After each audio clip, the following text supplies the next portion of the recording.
بسم الله الرحمن الرحيم الحمد لوليه والصلاة على نبيه أما بعد. حضرت مفتی صاحب دامت برکاتهم عنوان ورکړی مشرکین قریش کا شرک. دینه مخکې د مشرکین د الله متعلق ساقي دا وغه تیر شو. مفتی صاحب لیکي دینه معلومه شو چې ډېر مشرک قومونه خصوصا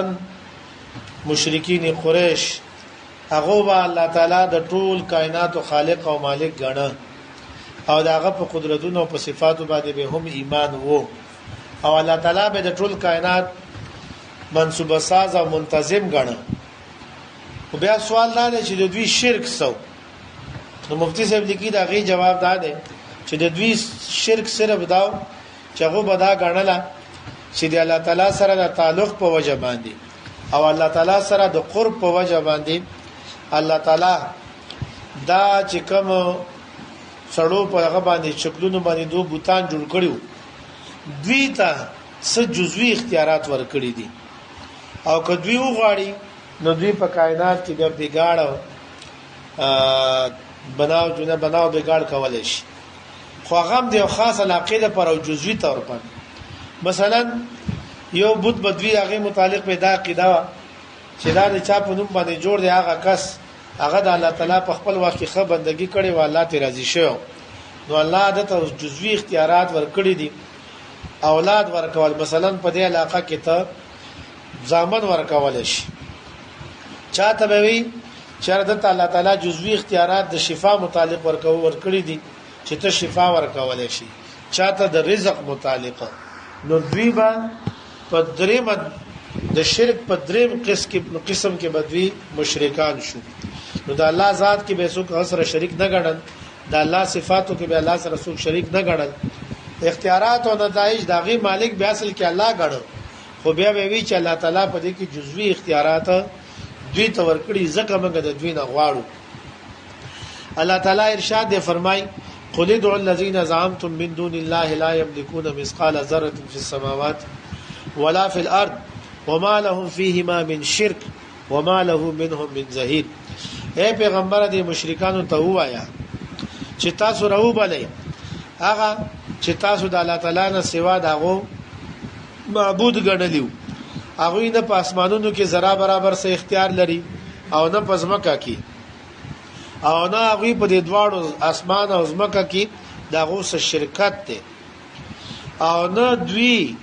د الله تعالی سره معین او مددگار دی په دې کې. حضرت متصدی کی مطلب دا دی چې د الله تعالی نه سوا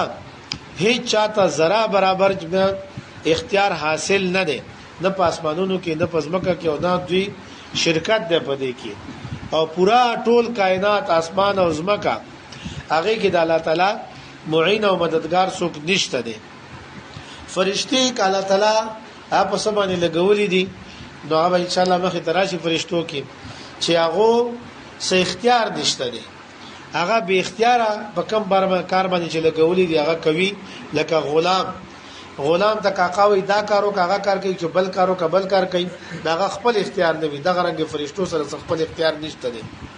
بل ځکه الله تعالی فرمای قل اتعبدون من دون الله ما لا يملك لكم ضرا ولا نفعا والله هو السميع العليم. اے پیغمبر دوی ته وایا چې تاسو د الله تعالی نه سیوا چې د کوم شی چې بندگی کوي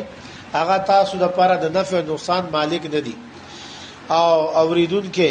او پویدون کې خو صرف او صرف چې هغه الله تعالی دی علم ولا صرف الله دی او اوریدون کې صرف هغه ذات دی. بهرحال د دوی با چې کوم شرک او داغي اظهار به دوی په د حج او د عمره په هغه کې کو تلبیه به چکلا کوله او تلبیه کې به خام دوی هغه الفاظ ویل هغه الفاظ حضرت مفتی صاحب دل تراوړي دي لبیک اللهم لبیک لبیک لا شریک لك الا شریکا هو لك تملكه وما ملك. حاضر ما اے الله حاضر مزستا په دربار کې ستای څوک شریک نشتا مگر داسې شریک چې ته دغه مالک دی هغه ستا په ملکیت کې دی او ستا په اختیار کې دی او ته دغه مالک او هغه خپل د هیڅ شي مالک نه دی. دا تلبیه باغو د حج او عمره په وخت کې کوو په اخره کې مفتی صاحب لیکي اقسام شرک کا خلاصہ د شرک چې کوم اقسام دي داغه خلاصہ شرک اصلي داغه چې کوم اقسام دي داغه خلاصہ دا شو نمبر 1 د الله تعالی په ذات کې شرک یعنی د الله تعالی په شان بل څوک غړل د ذات په اعتبار سره د الله په شان بل څوک دا غړل داغه د پاره جز غړل داغه د پاره زوی یا پلار غړل دویم د الله تعالی په صفاتو کې چې د الله تعالی صفات په کوم مطلب او مفهوم معنا کې موږ د الله د لپاره استعمالو په هغه معنا کې د مخلوق د لپاره استعمالول دا شرک دي دریم د الله تعالی په اختیاراتو کې څوک مخلوق شریکول د اسبابونه بغیر د چا د لپاره ملک او اختیار دغه قائلیدل چې څوک د نفع او نقصان یا د عزت او د ذلت مالک د الله نه علاوه شته یا جزوی اختیارات الله تعالی چاته ورکړي دي دا غنل هم شرک دی تمام د تای جگہ د الله په لاس کې دي او غیر وباسي څلورم د الله تعالی په اطاعت کې شرک یعنی الله تعالی نه علاوه د بل چا متعلق دا عقیده ساتل چې هغه حلال او حرام تمیز هغه سره دی شارع هغه دی شریعت ساز بل سو غړل د الله نه دا هم شرک دی پنځم څوک د نفع او نقصان مالک غړل او هوش او حواس سره داغه مخې ته ټیټېدل یا سجده کول داغه په نوم باندې نظر او نیاز چړاول او داغه رنګي داغه په نوم باندې قرباني کول یا د چا د نوم وظیفه کول لکه زر پیری د چانو مخستل وغیرہ وغیرہ د باز زیدو کیشتا نو بهر حال دا ستدي د ټوله د شرک اقسام دي الله تعالی دې موږ تاسو ته صحیح ګڼ نصیب کړي